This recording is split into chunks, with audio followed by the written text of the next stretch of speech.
Hello and welcome to the ISL podcast. We have Michael Andrew, Abbie Wood, and Joe Litchfield from the New York Breakers. Joe, Michael, Abbie, hello and welcome. Hello. Sort of the first question to all of you, how was that last season? ISL 2020 Budapest. How did it go for all of you? Please go ahead. Ladies first. Oh, on the spot. I had such a good time. Like, it was like the best 6 weeks I could have asked for. It was a lot different for my season one. And yeah, I just really enjoyed it. The Breakers was a completely different team. Like, we all gelled so well. It was just so much fun on top of anything else. Like, and then any swimming bonuses I got was just like a bonus. Yeah, it was so good. Go for it, Joe.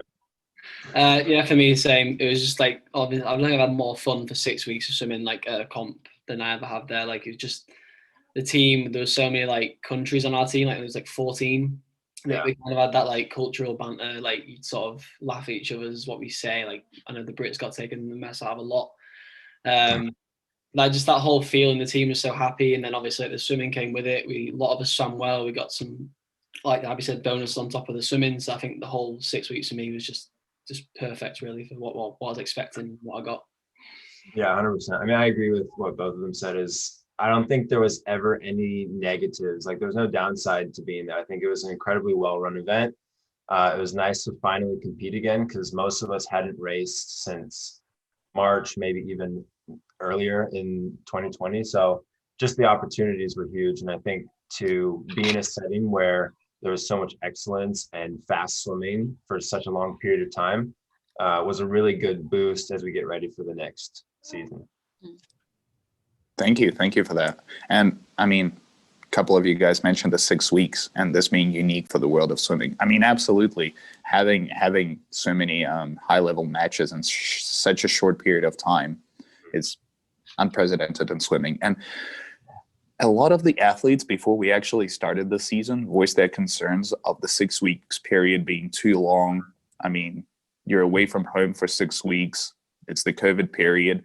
Do you guys feel like the 6 weeks were a little too long? Would you sort of go for a shorter period for this bubble type season, or I think 6 weeks is fine for you?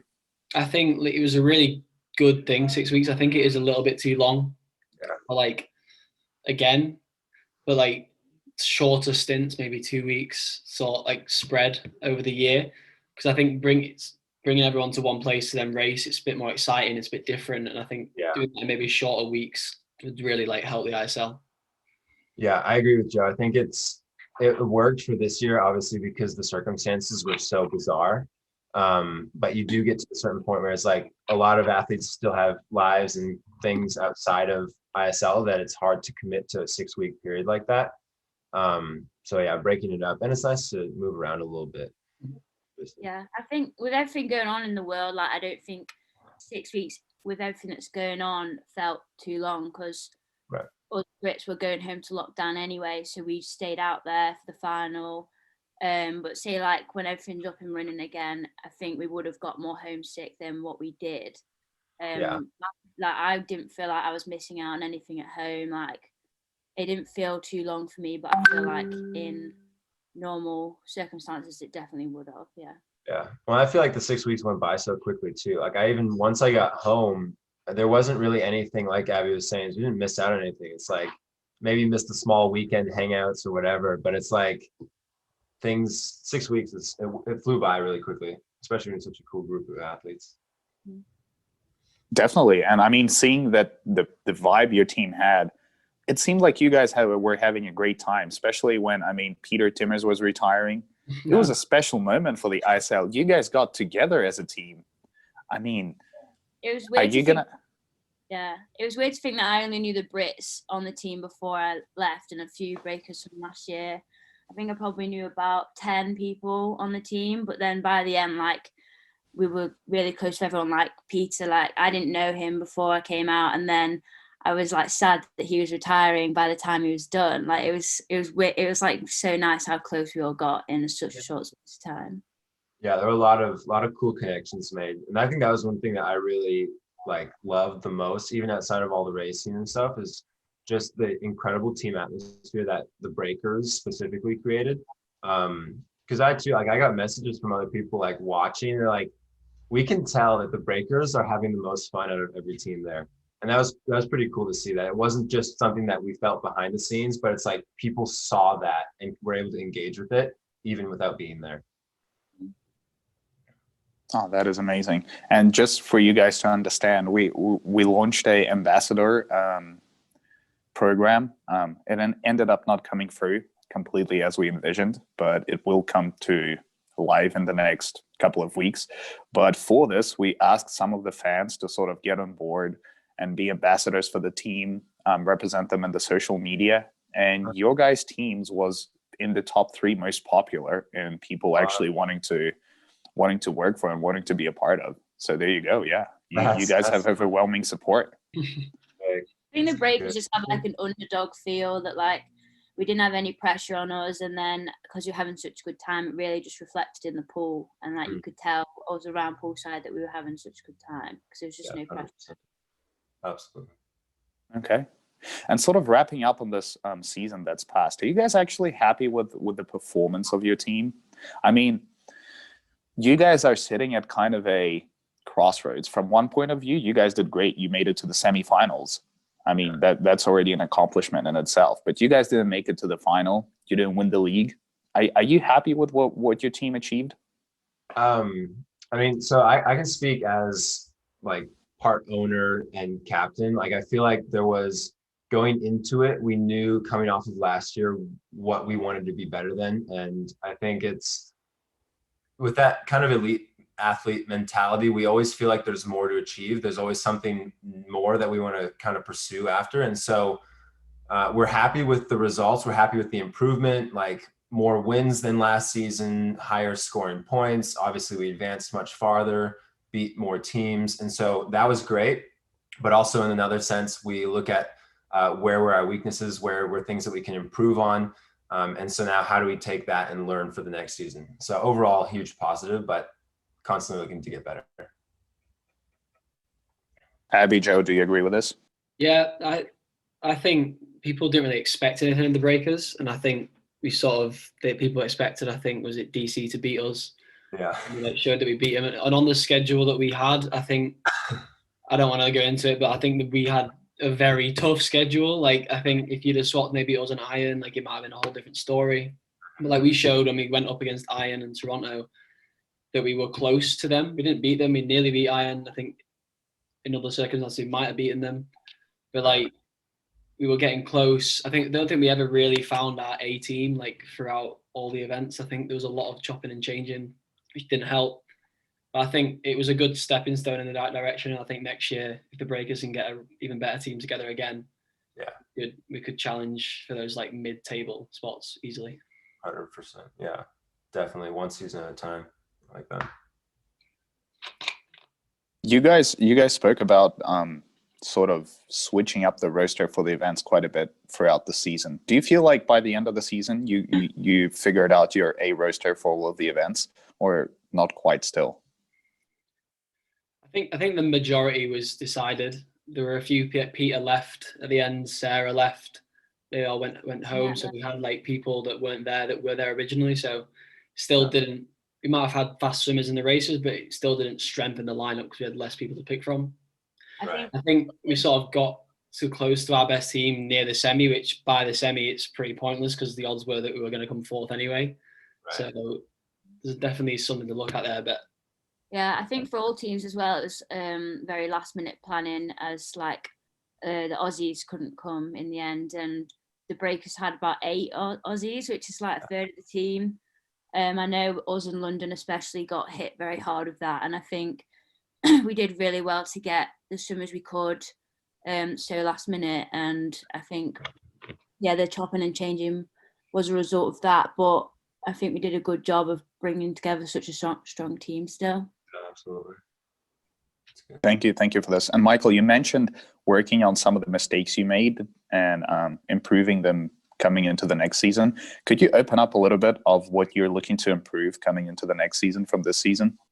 Oh, well, as a team, I mean, obviously it's hard to say. So I'm fortunate I'm not the one who gets to make the big decisions. And so there's not as much pressure on me in terms of selecting athletes and things like that, which I think would be really hard because I have relationships with all of them. So I think it's more up to our coaches and GM to look for weak spots in terms of gain points as athletes. What races were we lowest in terms of points, and where were we being jackpotted, things like that. And then how do we strengthen relays? I think that was one point too, where if we have some stronger relays, you know, having double point swings and being able to select skins, things like that makes a huge difference long term. And so it's just managing those small decisions to kind of make a bigger impact. Outside of that, I think it'll be interesting to see, even individually, how much can the performance be better next year if the circumstances, training situation, things like that can be better going into it. Because I definitely wasn't physically as prepared, and I think there were quite a few athletes, both on our team and it's like backstroke is the thing then if you want to avoid Caleb. Backstroke. Both of us doing our PB sort of pace, maybe. That'd be yeah. See, backstroke's good, but there's so many stacked backstrokers when it comes to London and energy, and so it's it's kind of a challenge. I feel like it is, right? I think Joe and I's highest place individually in the 50 was the butterfly, actually. So I feel like maybe fly could be your strongest, and then obviously you'd still have to deal with Caleb. Zabo. Zabo, yeah. So I mean, that's the thing. It's just, I think that was one good thing about ISL is just so many fast athletes from all the teams that you can't know what the outcome's going to be until you swim it through. So. Yeah, 100%. Okay, you guys are a unique team. Then you really don't care as much what skins it's going to be. You're ready for everything. I mean, that's kind of how you have to roll into it. Like, not as much not caring, but it's more like regardless of what happens, you're going to have to make a decision for it. And you can't think in hypotheticals at that point. 100%. Abbie, what about on the women's side? What do you think? I think for the women's, probably for the breakers, the freestyle would have been the best. Freestyle, yeah, of course, with Kasia Wasik and Arina Surkova. She was like so good, the star girl. She was, I think we'd probably be best with her. Arena had a good shot on the fly skins against Sarah. Arena did well with the fly, yeah, Arina seems like she has a very fast 150 in her, and then she fades a little bit on the second one. Maybe it's a testament to, have you guys seen the tempo she's able to reproduce in this 50 fly? Yeah, it's really unparalleled. I think and it's challenging too, because, you know, when you sprint fly specifically, that tempo drops off, and two, going up against someone like Sostrom, she's got so much stamina and power, just like that pure grit. Yeah, that it's hard to face, especially because they're so young. And then you have Madeline Banich, who's just so good on the underwaters. That, she doesn't really die off as much. Off a high with so many awesome performances. Yeah, a lot of confidence. Michael, Joe, you guys end up swimming a lot of events together. The skins, 100 fly, 50 fly, 50 back, just to name a couple. Do you guys talk to each other before a race? Do you hype each other up? Never. Of course. No, not really a hype. More just like your standard sort of. Yeah. Let's get this, come on, boy, and then we'll discuss handshakes. That was usually I mean, that was what we spoke most about. Is like what who's gonna dodge first, who's gonna do the uppercut. That's about it. It was pretty chill. It was nice because there was a lot of comfort in the ready room. But it's the same with any athlete on breakers. Like we spent so much time together outside of the racing that it was super chill in the ready room anyway. Oh, that sounds amazing. Abbie, for you, I mean, I want to talk to you about the trends in swimming a little bit, because have a look at all of the events that exist. The 2 breaststroke versus the 100 breaststroke, the 2 backstroke versus the 100 backstroke, the 2 fly versus the 100 fly. Rabah, could you please mute yourself? We're hearing an echo of ourselves from your account. But anyway, all of these events, it seems like people specialize either in a 200, either in 100. And then when you look at freestyle, having someone swim the 400 freestyle, the 200 freestyle, and the 100 freestyle is almost unique. I mean, I can think of Shoban Jorge, I can think of maybe Danas Rapsis, who's capable of this, maybe James Guy, but that's about it. And then when you have a look at the medley, there was a lot of people who swam both the 400 individual medley and the 100 meters individual medley very successfully, and you were part of these people. How would you explain this tendency in swimming that all of the other events, you either tend to specialize in the 100 or the 200? In the freestyle, in the 100 and 400, if you specialize, that's a unique kind of thing, but in the individual medley, that's normal. I think for me, well, I can only speak for myself, but like I focus on the 200 medley a lot more from being a 400 medley swimmer before. Well, still kind of now, but I think for me it was like either step up for the 400 or go down for the 100 and try and get some sprinting. So I've definitely been doing a lot more sprinting in my training, and then for the 400, I think a lot of just my experience in the event came through. But I found the 100 the hardest to perform well in compared to the 2 and the 4, just because a lot of different sprinters did come in as well. So like Sostrom had a go, Gastadello, like it was a completely different field in the 100 in some of the matches than in like the 2 and the 4.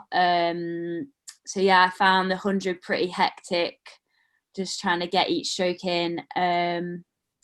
But yeah, I think I can only talk on my experience, but I feel like I'm like in between on the 200, so I could step up for the 4 and the 100 for the breakers, and yeah.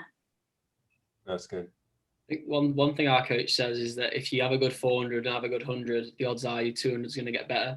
So like we train for sort of in the middle, but we do bits of everything. So if you can do that, it's only going to make your main events faster, but you can also do things outside that, which gives you like freedom around doing other things. I think in my history in swimming as well, I feel like I've never really settled in an event. Like each season I'll pick a stroke to focus on and a different distance of medley. So I feel like the ISL doing all 3 medleys, which I would never do at a normal meet, really just showed my experience in all the different distances. Like I went through a phase of 100 fly, then I went through a phase of 800 free, and then the medleys have always kind of been there. So I think that helped me a lot to be able to do all 3 of the medleys.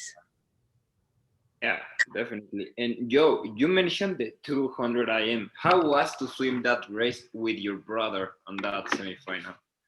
It's really good to race with him. Like we'd never actually raced at an international meet together, I don't think. Actually, we raced the European short course last year. That was the first time, but we've had like chances to like Commonwealth Games, but then Max couldn't come, and there was so many like little things that like stopped us from being able to swim together. And now being able to swim together the ISL, it's quite exciting. It's quite different. Like you see 2 brothers on the screen. It's not something you always see.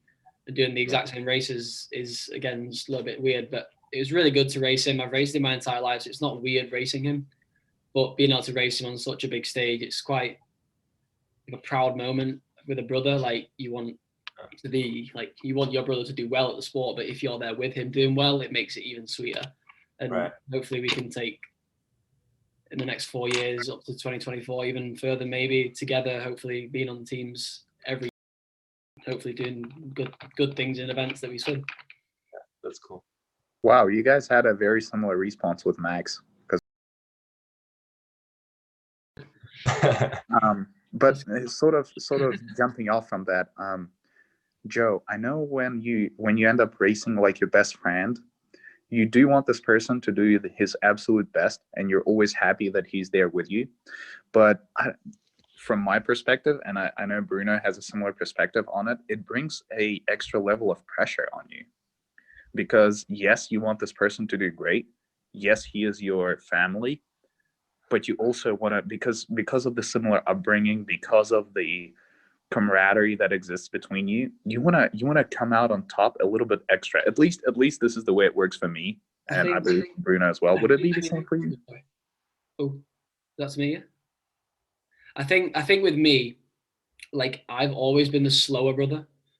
So now that I'm actually getting faster, any sort of win for me is like, oh, this is new. Like, I don't mean this sounds bad, but like for Max, he obviously will feel different because he's always been faster. And then now that I'm getting faster and trying to beat him on some events, I don't know how that would make him feel. I don't think it'd be too bad because I know you say like there's obviously this competitiveness there, but there's never any sort of saltiness. There's never any like snide remarks about one another. Like we are friends, we are brothers.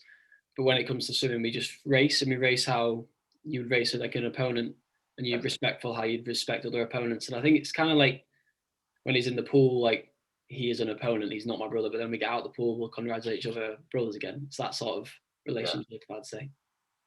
That's good. That is a beautiful relationship you guys have. Yeah, I think we get along pretty well. They've been training together for literally our whole lives. I think there was like a year where he went to university, then I joined him, and we'd sort of just always been there together. It's good. And you guys look to end up on the same team next year? Hopefully. Event dependent, but I really hope it'll be a really cool story. Brothers going to the Olympics, so that's the plan. 100%. And what do all of you guys think of the new sort of drafting system the ISL has implemented, that now there will be a certain number of athletes that the team can keep from last season, and then with the rest of the athletes, they're up for draft and any other team can pick them up? Do you guys think this season this system will provide more fairness, more evenness within the teams? Michael, you want to take on? Yeah, I mean, I do. I think it will be good to see how it divvies up the talent a bit. It'll be interesting to see which teams get hit the hardest and who grows the most. I think there's obviously a lot of room for growth in the breakers, and that's exciting. So time will definitely tell, but I think it's a step in the right direction in terms of divvying up the teams. But I also at the same time believe, once solidarity moves on and we're into a position where it's actually full on recruiting with salaries and things like that, that negotiation makes the game a little more challenging, and it makes it more exciting for the athletes, because then you'll see the teams that really want you going to have to fight for you. And so it's all part of the journey. But I think it'll be good to see how it changes it up. Is it 10 people, 10 men, 10 women? I believe it's going to be 18.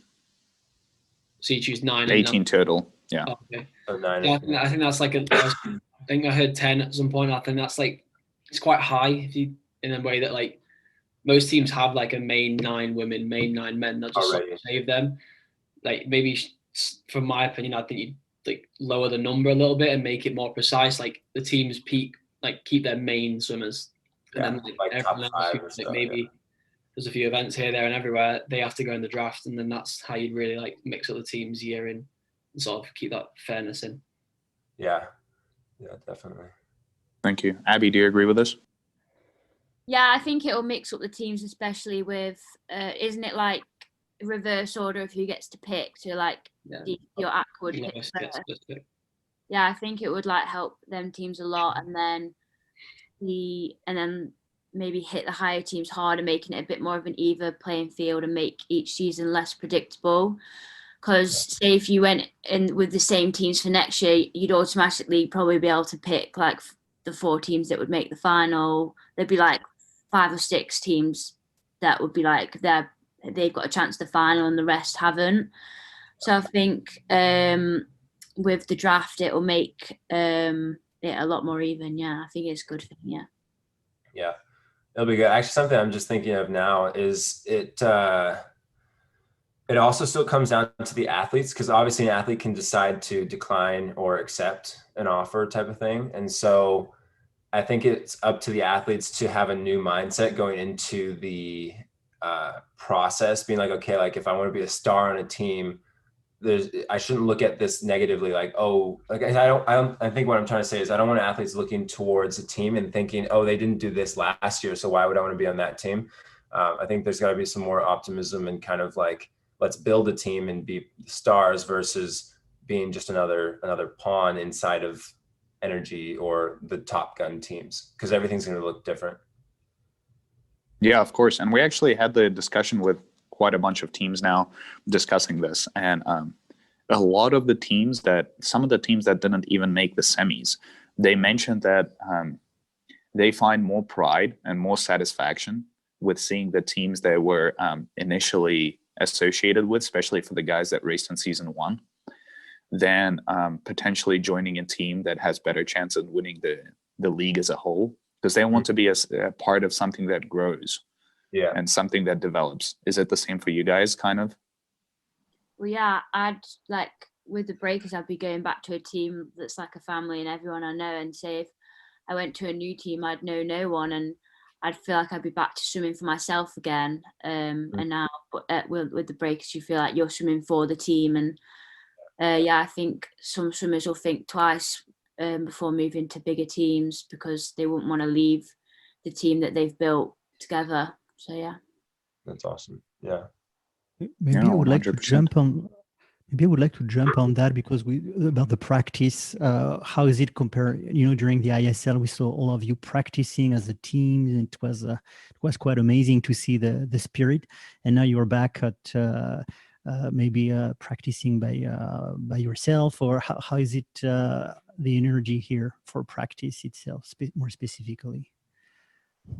Yeah, I think it was nice jumping onto different people's sessions in the training, and now we're just back to like, you're doing this, like you can't go and do what you want. But yeah, you do miss the team. Yeah, obviously it's nice to be back home, back to what you know, but you do miss like training being a lot more interesting by training with different groups of people every day. So yeah, it's bittersweet. Yeah. You guys miss your teammates, don't you?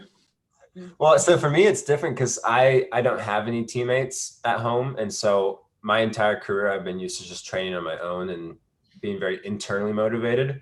So I feel like every year that ISL rolls around and I have the opportunity to train in a team setting, it's a fun time for me. Like I love it. And I get to feed off of those moments. And like, I never get to do social kicking. And I remember doing social kicking or swimming like 2K draft with Joe and Matt. It's just like those kind of things create memories that, I didn't have prior. So there's a lot of fun in it.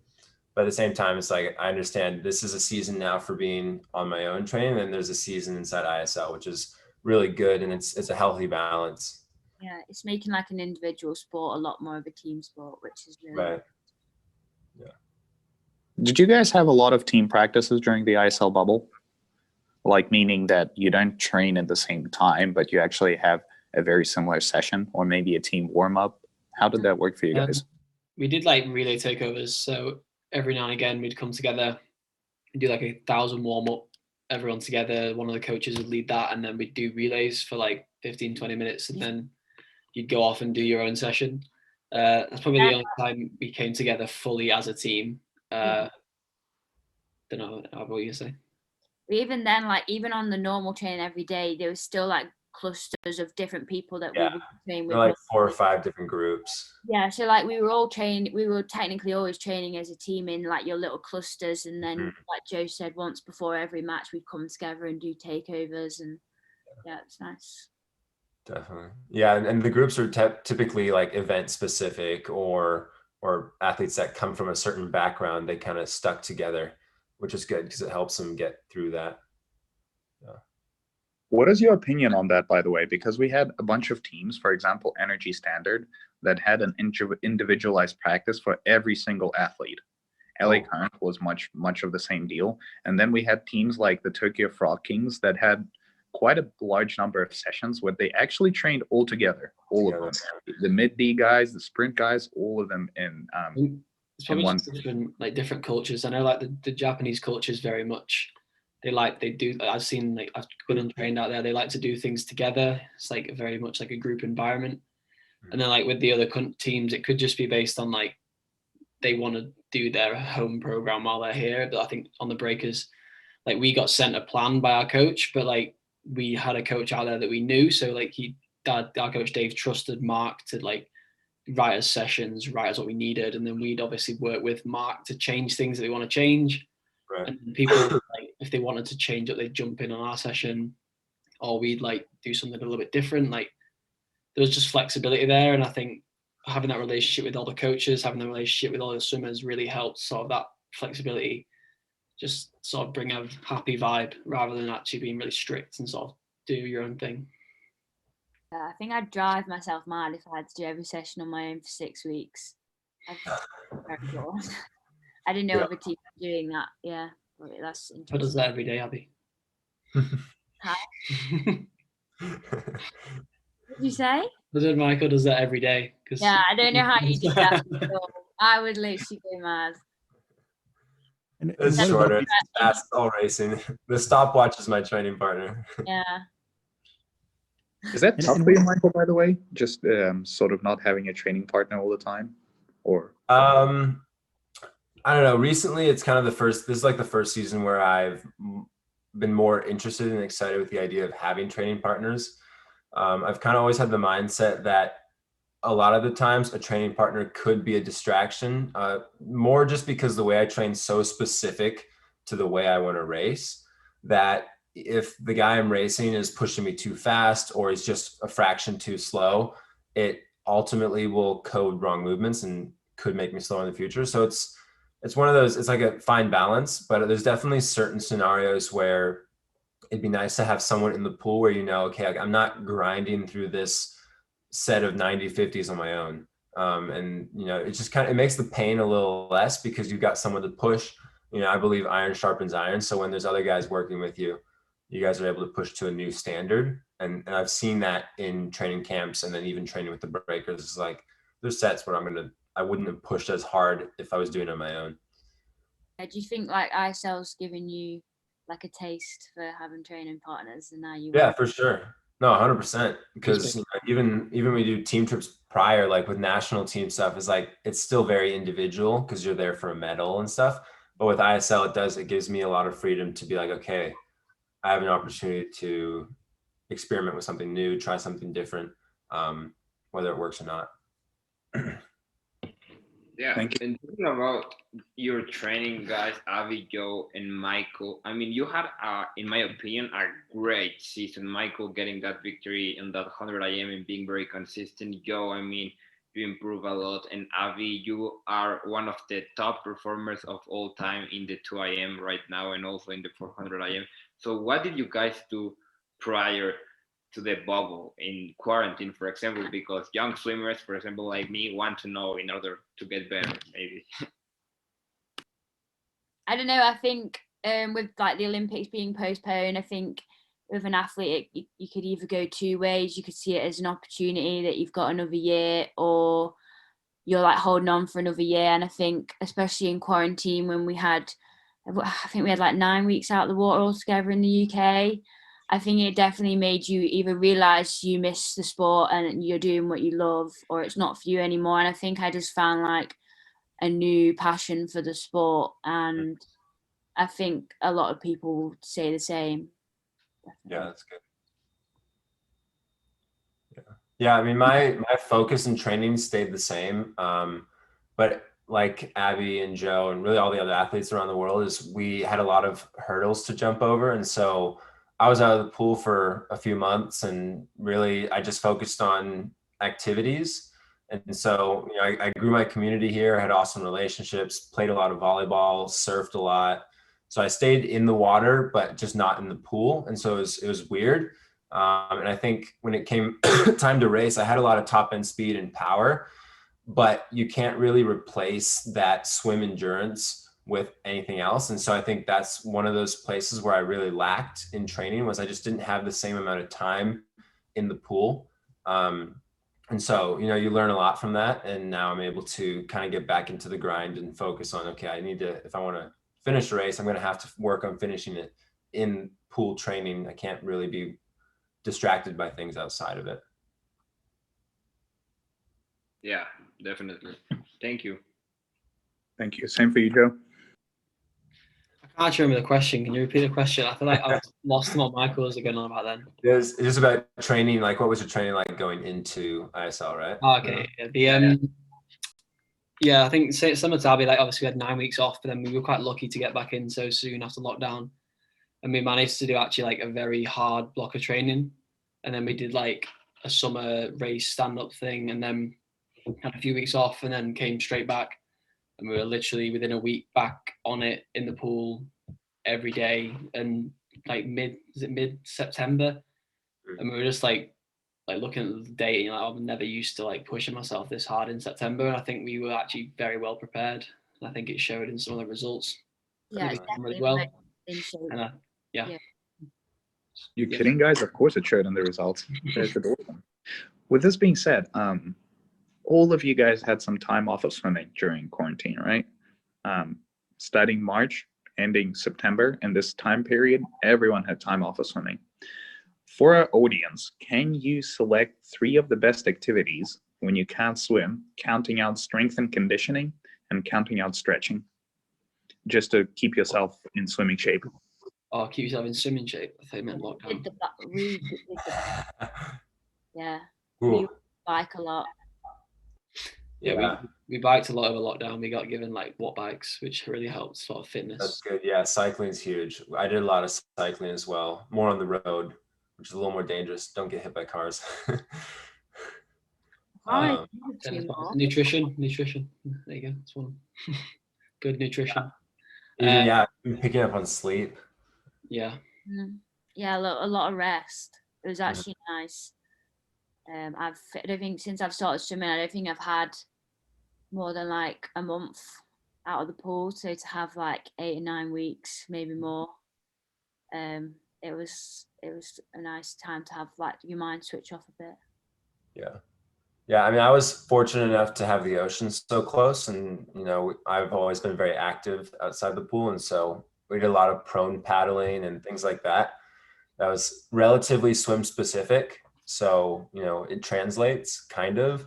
But other than that, it's hard to find activities and exercises that will really correlate to the pool without being in a pool. Yeah. Chatting with a couple of the internationally renowned coaches, in particular someone like Andrea Dinino, he mentioned two of the best ways to keep yourself in swimming shape is 1, body surfing actually, and 2, spearfishing. Do you do any of that, Michael? And what do you think about it? Yeah, so I do a bit of spearfishing. It's actually lobster season now too, so we dive for lobsters, which is pretty sick. So it's all breath control, and being able to obviously be aware of your surroundings, and then fighting currents, waves, things like that. It translates. I mean, you're not swimming as much, but I think the lung capacity is huge, and then also the power that comes from legs.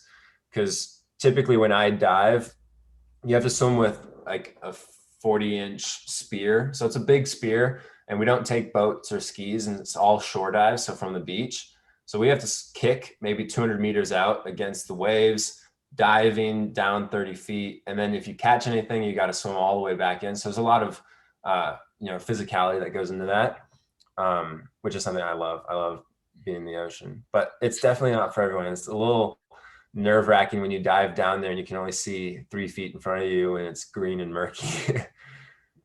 Aren't you also in shark-infested waters? Yeah, if the water's salty, there's sharks in it. So it's one of those things you have to deal with. Damn, I guess that trains the nerves quite a bit also before racing. I don't have to think about it when I'm down there. Yeah, it makes sense. And guys, after the ISL season, just for our fans, I know we chatted with Abbie a little bit with Joe before the start of this podcast, but for our fans, how has your training been looking like after the ISL bubble? Because 3 days ago on a podcast, we had Shoban Jorge, we had Marie-Sophie Harvey, and we had Emily Seabaum, and neither of them were able to land a single meter in the pool after the ISL ended. Was it anywhere similar for you? No, we've managed to get straight back in. We're literally back straight into 60K weeks. Yeah, we've been quite lucky. New gym block, and a lot of pull. So we're straight back on it. I think obviously we're in lockdown in the UK, but with like exceptions, there's exceptions for like elite sport, and the centre managed to stay open over the whole lockdown. It's now been reduced a little bit, so some other places are opening, but we're fortunate enough to basically have been able to train. If we were here, not ISL, would have been able to train and then managing to come back and train straight away. Yeah, I've been fortunate coming home to good relationships with pools here. So we have access to pools. I took like the week off when we first came back just to surf and reconnect with friends and stuff. But as we get back into things, we're very fortunate because we do have access to pools, and I've got a home gym and things like that.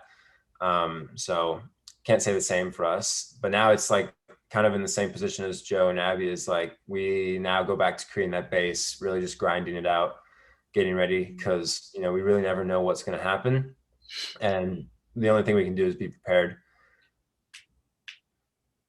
Yeah, makes sense. Thank you. And Abbie, you and Joe trained together, so I'm assuming the experience was very similar for you, right? yeah. We were straight back in and doing 60k straight away, so I don't know if that's lucky or not, but yeah, this week's been pretty brutal. Just trying to find a base again and convert the short course success into long course for the long course season, because it's two very different races, long course compared to short course. So yeah, it's been rough. Yeah, so watch out for the New York Breakers representation in the long course season, since you guys are right back into it. I mean, I'm curious, Abbie, after racing the 4IM so many times short course, are you doing any 4IM stuff long course or not really? I don't know. I haven't had the conversation with my coach. It's an event I definitely prefer short course, and I kind of retired it long course. Right. Hasn't told me about picking it back up, but I'm probably better not knowing until actual try. Avoid it as long as possible. And then if he does spring it on me, it'll be something that I'm not as nervous for, and it'll be no pressure. I think I got to a point in swimming when it was my best event and it wasn't going well. I just wasn't enjoying swimming at all, and that's why I took up the 200 medley instead. So you got a fresh insight. Yeah, so I don't know if I wouldn't be too against it if he wanted me to give it a go again. Yeah. But I'd rather. Hopefully he doesn't listen to this.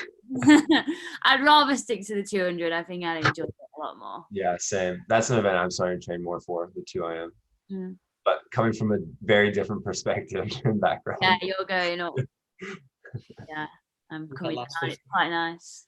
Yeah, exactly. Abbie, maybe you should speak to Joe. I mean, I'm sure you've already had spoken to him, but getting out of that 400 individual medley. Yeah. Well, I thought I'd done a good job of getting out of it until ISL and in it. I was like, I don't want to open this can of worms again, but I did it for the breakers and it paid off, and now I'm going to take the repercussions for it. I think I was the fourth choice, so I was pretty safe. Yeah. Okay. You never know. Maybe next season, 4 a.m., 2 fly, 2 back. Joe, just keep that 50 back fast and you'll be fine. Right. Yeah. I was jealous of all the 50 swimmers doing 5 400s in 6 weeks. Gosh. Joe, and you mentioned the underwaters being key for you in this, in your drastic improvement in the 50s. Could you pinpoint something else? Maybe you've been working out more on power, or I don't know. How would you explain this? I think since the Commonwealth Games probably to the year 2018, I moved to Loughborough, so the national centre in Great Britain, and I think since then, the first year was a little bit like getting used to the new ways. I didn't really swim too well that year. There wasn't really much going on in the summer for me, so I didn't really have the best year. But then this last year, since 2019 summer coming straight in, I think I've just really worked on my strength in the gym, strength in the pool, and I think it's made me leaner, it's made me fitter, it's made me stronger, and I think taking that into short course and I think even long course this next year, because even going into March last year, I was hitting like in-season bests long course racing. So I think just really like working on that strength since 2019 for me has been a huge factor in all my swimming and really helped me take that leap, like dipping into now like the senior stage of swimming and not just being a good junior. And I'm slowly taking those steps to put my name on the senior stage. Definitely. Makes sense. Thank you. And this is a question towards all of you, but you guys were the only team that actually run regular services on Sundays. How did this experience go for you? And are you looking to do more of the same next season? And what inspired this? More of a question for Michael. Services as in church services? Yeah. I think it was cool. I think we understood there were athletes in our team that, and myself being one of them, is like we believe in what Jesus has done, and there's faith-based athletes, and it's cool that ISL basically opened the door to allowing us to practice that. And I think when you look at performance, even as an athlete, and you understand everyone comes from it from a different perspective, and to be able to give them the tools to do that is great. And so I think it's something we'll continue to do, because there was a lot of positive interaction from it. And we realized, you know, it's something that we kind of hold true to. And in order for us to be at a place where we're comfortable and ready to race, why not enable it? Because it doesn't hurt anybody. So it was really cool. I'm really excited. I think, you know, it was awesome having Chris, one of our backstrokers on the team, who was excited and, you know, willing to help lead things like that, because it is a commitment, but it opens the doors for a lot of athletes to just be free in where they are. 100%, Michael. And you said it doesn't hurt. 100% it doesn't hurt. And I believe it benefits There's no a ton. pressure. Yeah, absolutely. Yeah. But yeah, with this being said, I mean, thank you guys. We don't want to keep you here for too long. We know you're busy athletes, but thank you so much for making it to this podcast. This was truly amazing for us. Thanks for having us. Yeah. Thank you very much, guys. Yeah, and we have a bunch of your teammates coming in for the podcast, not the next one, but the one after. So yeah, Nice. Tell them we say hi. well, we will indeed. But yeah, with this being said, thank you so much, and good luck in the preparation for the long course season. And Joe, Abbie, good luck with the surviving of the pressure of the training. Yeah. Shoulders. I'm okay. It's the shoulders that aren't. Right. And with this, thank you for everyone watching, and we will have our weekly match analysis conducted on Sunday at 6 p.m. GMT time. Please join in.